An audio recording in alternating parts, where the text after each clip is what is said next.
বৃষ্টির এক সন্ধ্যা। কাশিমগঞ্জ গ্রামের দুজন মানুষ কালুর চায়ের দোকানে বসে আছে। কারোর মন যে ভালো নেই তা তাদের মুখ দেখে বুঝতে অসুবিধা হচ্ছে না। এমনকি যে কালুর দোকানের চা সন্ধেবেলা অন্তত 3 কাপ না খেলে চলে না, সেখানে আজ 1 কাপও তারা খায়নি। সকলেই গ্রামের বর্তমান সমস্যা নিয়ে বেশ চিন্তিত। এর মাঝে কাশিমগঞ্জ গ্রামের বর্তমান স্কুল প্রধান হরিহর ভট্টাচার্য কালুর দোকানে এসে উপস্থিত হয়।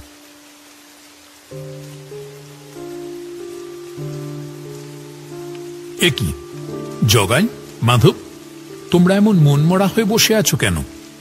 এখানকার স্কুলে এতদিন হলো আমি এসেছি, আর তবে থেকে সন্ধ্যাবেলাতে কালুর দোকানে এসে তোমাদের হাসি মুখটাই দেখেছি, কিন্তু আজকে এমন দেখছি কেন? আসেন মাস্টার মশাই, বসেন। আপনার চা তৈরি মাস্টার মশাই। আমি জানতাম আর কিছু সময়ের মধ্যেই আপনি এসে পড়বেন। হ্যাঁ, চটপট তোমার হাতের বানানো আদা চাটা দাও তো, মাথাটা ধরেছে। আর হ্যাঁ, তোমাদের কি হয়েছে বললে না তো? এত মনমরা হয়ে বসে আছো কেন? আসলে মাস্টার মশাই, আমাদের কারোর মন ভালো নেই। কেন, কি হয়েছে? এই এত সুন্দর গ্রামের মানুষদের সাথে মিশে যে কারোর মন ভালো হয়ে যাবে, সেখানে সেই মন ভালো করা মানুষদেরই মন ভালো নেই, এ কেমন কথা? আপনি তো জানেন মাস্টার মশাই যে আমাদের গ্রামে কোনো হাসপাতাল ছিল না। কারো শরীর খারাপ হলে সেই 2 গ্রাম পেরিয়ে 10 মাইল দূর যেতে হতো। অত দূর যেতে যেতে হাসপাতাল পৌঁছানোর আগেই তো কতজন মারা গেল। আমরা তাই গ্রামের সবাই নিজেদের টাকা জমিয়ে একখান হাসপাতাল তৈরি করলাম। কিন্তু কিন্তু কিন্তু কি? আমাদের জমানো সব টাকা তো শেষ। হাসপাতাল তো তৈরি, কিন্তু বিছানা এখনো কেনা হয়নি। সেইটা নিয়ে তো যত চিন্তা। এবার যে কি হবে। আমার জমানো কিছু টাকা ছিল, কিন্তু সে টাকা তো আমার মেয়ের বিয়েতে খরচ হয়ে গেছে। তবে হ্যাঁ, ইছাপুর গ্রামে আমার একটা পৈতৃক জমি আছে। যদি সেটাকে বিক্রি করে দিই, তাহলে যা টাকা আসবে তাতে আশা করছে হাসপাতালের বেড হয়ে যাবে। কি বলো তোমরা? এই আপনি কি বলছেন মাস্টার মশাই? আপনার বাপ ঠাকুরদার জমিটা বেচে দিবেন? আর তো 1 বছর চাকরি আছে আমার। এই গ্রামে যা আদর পাচ্ছি, ঠিক করেছে বাকি জীবনটা এখানেই কাটিয়ে দেব। কি রাখবে না? আর এমন মহান কাজে কতজনই বা সাহায্য করতে পারে? ঈশ্বর সুযোগ দিচ্ছে, তা কি ছাড়া যায়? জগাই, মাধব আর কালুর চোখে যেন জল এসে যায়। 3 জনই হাত জোড় করে ধন্যবাদ জানায়। ধুর, এ কি করছো? আচ্ছা, বলছি যে কালকেই রওনা দেব আমরা। অনেকদিন ধরে কজন আমাকে ওই বাড়িটা কেনার কথা বলছিল। দেখি যাই, এইবার কথা বলে বেচে দেব ওদের কাছে। পরের দিন সকালেই হরিহর, মাধব আর জগাই 3 জন মিলে রওনা দেয় ইছাপুর গ্রামের পথে।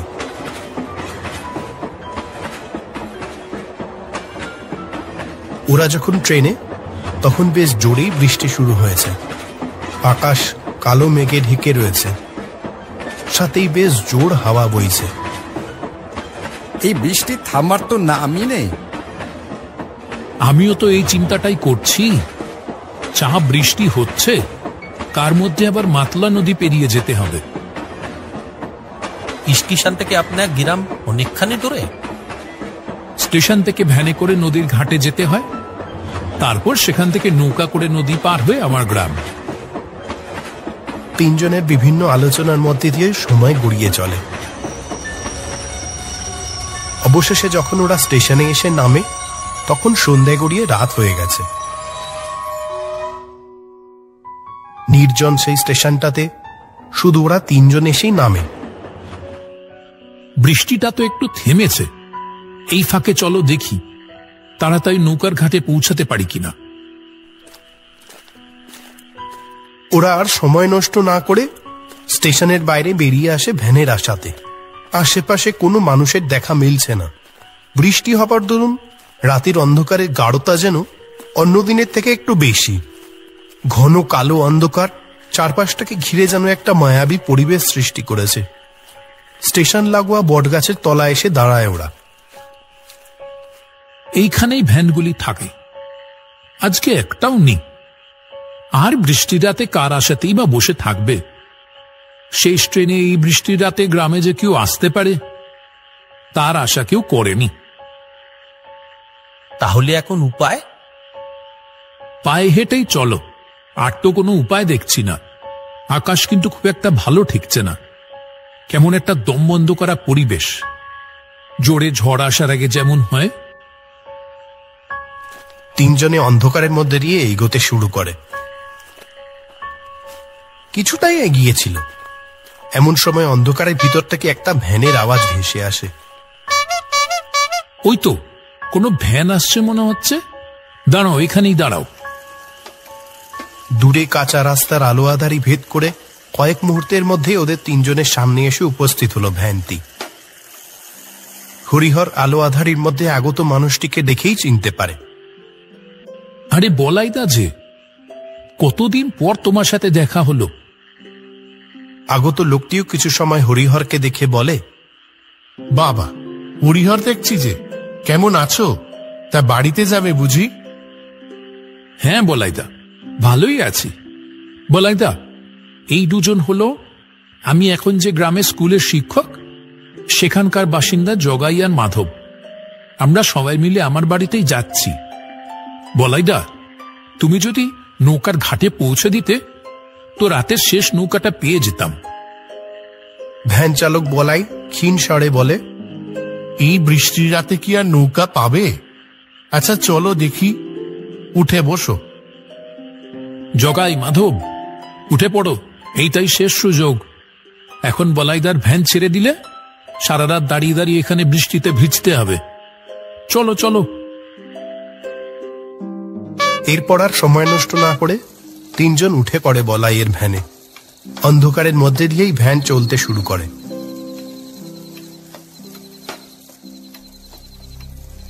কিছু সময় বসে থাকার পর হরিহর বলাইকে জিজ্ঞাসা করে, বলাইদা, তোমার এত বয়স হয়ে গেছে, এখনো ভ্যান চালাচ্ছ? কষ্ট হয় নিশ্চয়ই? না, এখন আর কষ্ট হয় না, আগে হতো। আগে হতো, এখন হয় না? তার মানে? ও কিছু না, তুমি তো অনেকদিন পর ইছাপুরে এলে, আমাদের তো ভুলেই গেছো দেখছি। না গো বলাইদা, তোমাদের কি ভুলতে পারি? আসলে যেখানে এখন কাজের সূত্রে থাকি সেখান থেকে সচরাচর আসা হয়ে ওঠে না। আজকেও নিতান্ত এক প্রয়োজনেই আসা। গ্রামে আমার বাপ ঠাকুরটার যে ভিটেটা রয়েছে ওইটা বেচে দিতেই এসেছি। সে কি বিক্রি করে দেবে? কেন, কোনো বিপদ হলো নাকি? হ্যাঁ, সে এক প্রকার বিপদই বলতে পারো। আমি যে গ্রামে এখন থাকি সেখানে গ্রামের সবাই মিলে নিজেদের টাকা জমিয়ে একটা হাসপাতাল তৈরি করেছে বটে, কিন্তু হাসপাতালের বেড কেনার টাকাটা জোগাড় করে উঠতে পারছে না। তাই ভাবলাম আমার জমিটা বেচে সেই টাকাটা ওদের সাহায্যের জন্য দেব। এমনিতেও তো ওটা খালি পড়ে রয়েছে কত বছর হলো। বাহ, খুব ভালো হরিহর, সত্যি তুমি ইছাপুর গ্রামের গর্ব। কি যে বলো বলাইদা, এই যে এরা জগাই, মাধব, এরাই বা কম যায় কিসে? কথা বলতে বলতেই বলাই তার ভ্যান নিয়ে নদীর ঘাটে এসে উপস্থিত হলো। নদীর দিকে তাকিয়ে তিনজন দেখে নদীর জল থই থই করছে। বছরের বেশিরভাগ সময় শান্ত থাকা নদীর রূপ আজকে একদম অন্যরকম। নদীর ঘাটে বাঁধা কটা নৌকা, কিন্তু কোনো মাঝির দেখা নেই। যেমনটা ভেবেছিলাম ঠিক তাই, একটা মাঝিরও দেখা নেই। একেই এত রাত হয়ে গেছে, তার মধ্যে আবার বৃষ্টিও হয়েছে, তারা কি এখন আর থাকে? এ তো বড় বিপদে পড়া গেল। আজ রাতটা বাইরের বৃষ্টিতে ভিজে কাটাতে হবে মনে হচ্ছে। তাহলে এখন কি হবে? আকাশের অবস্থাটা দেখেছেন মাস্টার মশাই? আবার বৃষ্টি আসবে মনে হচ্ছে এক্ষুনি। আকাশের বুকে তখন কালো মেঘ ধীরে ধীরে নিজেদের জায়গা দখল করে নিচ্ছে। নদীর দিক থেকে ভেসে আসছে মৃদু ঠান্ডা হাওয়া। বলাই তখনও তার ভ্যান নিয়ে সেখানেই দাঁড়িয়ে। কিছু সময় তিনজনের কথা বলা দেখে সে বলে ওঠে, তোমরা যদি কিছু মনে না করো একটা কথা বলবো। ছি বলাইদা, তুমি এমন করে বলছো কেন? বলো না, কি বলবে? আর কিছু সময়ের মধ্যেই হয়তো জোরে বৃষ্টি শুরু হবে, আর এখন তো কোনো মাঝিও নেই ঘাটে যে নৌকা করে গিয়ে নিজের বাড়িতে ফিরতে পারবে। তার চেয়ে বরং এক কাজ করো, ওই দেখো সামনেই আমার বাড়ি, তোমরা সবাই চলো, আজকের রাতটা বরং ওখানেই কাটাবে। হ্যাঁ, ঠিক বলেছ তো। নদী পার হওয়ার সময় কতবার তোমার ভ্যানে করে স্টেশনে গেছি তোমাকে বাড়ি থেকে ডেকে। কি বলো জগাই, মাধব? আর তো কোনো উপায় নেই, আজকে রাতটা বরং বলাইদার বাড়িতেই আশ্রয় নি। বলাইদা এসে যে আজকে আমাদের কত বড় উপকার করলে, আর কি বলি। মাধব ঠিকই বলেছে, চলো আমরা বলাইদার বাড়িতেই যাই, না হলে এই বৃষ্টির রাতে বিপদে পড়তে হবে। বলাই আর ওরা তিনজন নদীর কাছেই বলাইয়ের বাড়ির দিকে রওনা দেয়।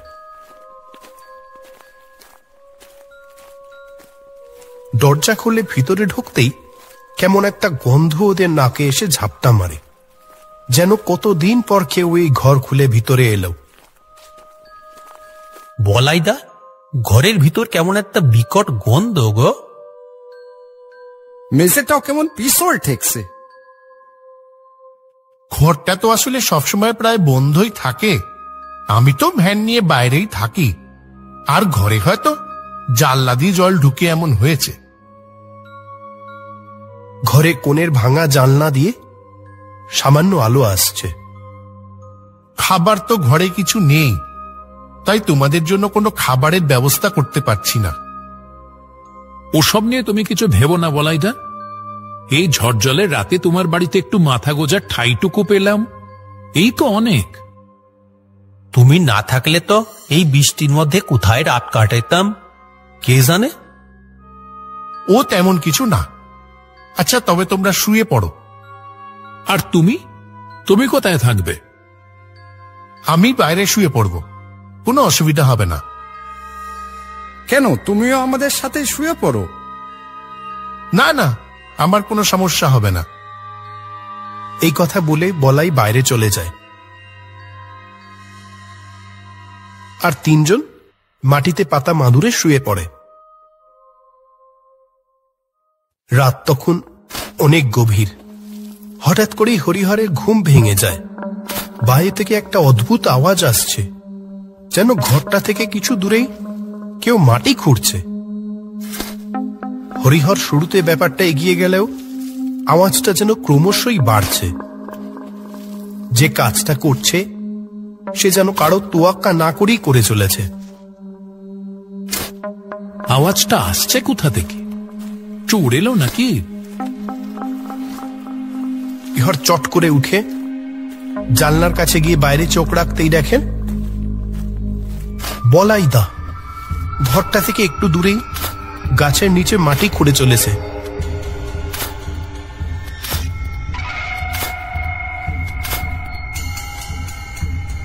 মাধব, জগাই, চটপট ঘুম থেকে ওঠো, আমার এখানে ঠিক ভালো লাগছে না। হরিহরের ডাকে মাধব আর জগাই ধর্মর করে ঘুম থেকে উঠে বসে। হরিহর ওদের দুজনকে ডেকে জানলার কাছে নিয়ে যেতেই, এ কি, বলাইদা কোথায়? এখনই তো এইখানে ছিল।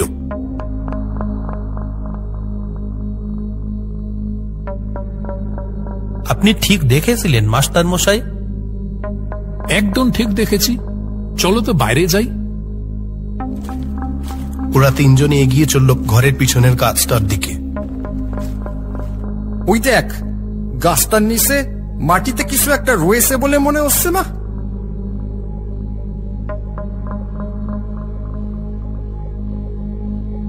আমি এখানেই বলাইদাকে দেখেছি, যেন বলাইদা কোনো অদৃশ্য শক্তি বলে আমাকে ঘুম থেকে তুলেছে, যেন এটা আমি দেখি। যা তো জগাই, দেখ তো কি জিনিস ওইটা।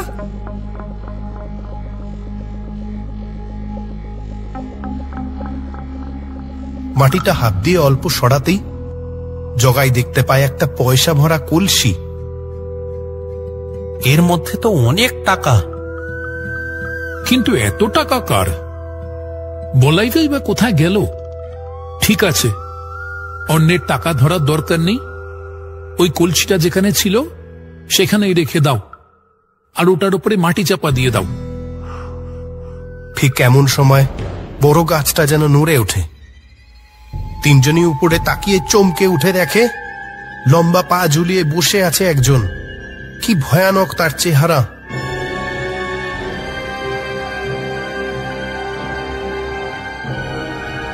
ভয় পেও না হরিহর, আমি বলাই।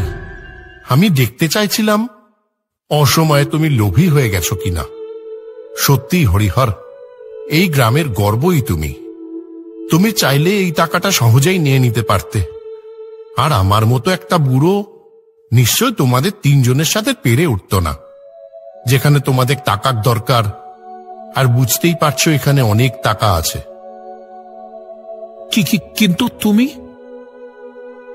আমি আজ থেকে 1 বছর আগেই মারা গেছি। একদিন ভ্যান নিয়ে লাইন পার হচ্ছিলাম, আর একটা ট্রেন এসে, যাক সে কথা, আমি মরলেও আমার জমানো টাকাগুলোর জন্য মুক্তি হয়নি। সত্যিকারের মানুষ খুঁজছিলাম, আজ পেলাম। তোমাদের সাথে কথাগুলোই বুঝেছিলাম সত্যিকারের মানুষ তোমরা। শুধু একটু পরীক্ষা করলাম। এই টাকা নিয়ে যাও আর হাসপাতালের কাজে লাগাও। তোমার পৈতৃক ভিটে বিক্রি করার দরকার নেই হরিহর। ওতে যা টাকা আছে তাই দিয়ে তোমাদের হাসপাতাল বানানোর কাজ দিব্যি হয়ে যাবে। বলাইদা, এতদিনে আমার মুক্তি হলো। ভালো থেকো সবাই। এই বলে বলাইয়ের ভয়ঙ্কর চেহারাটি বাতাসে মিলিয়ে যায়। তিনজনে কেবল অবাক দৃষ্টিতে সেই কলসিটার দিকে তাকিয়ে থাকে। ভুতুরে বাড়িতে বৃষ্টি রাতের স্মৃতি তিনজনের মনে অমলিন হয়ে থেকে যায়।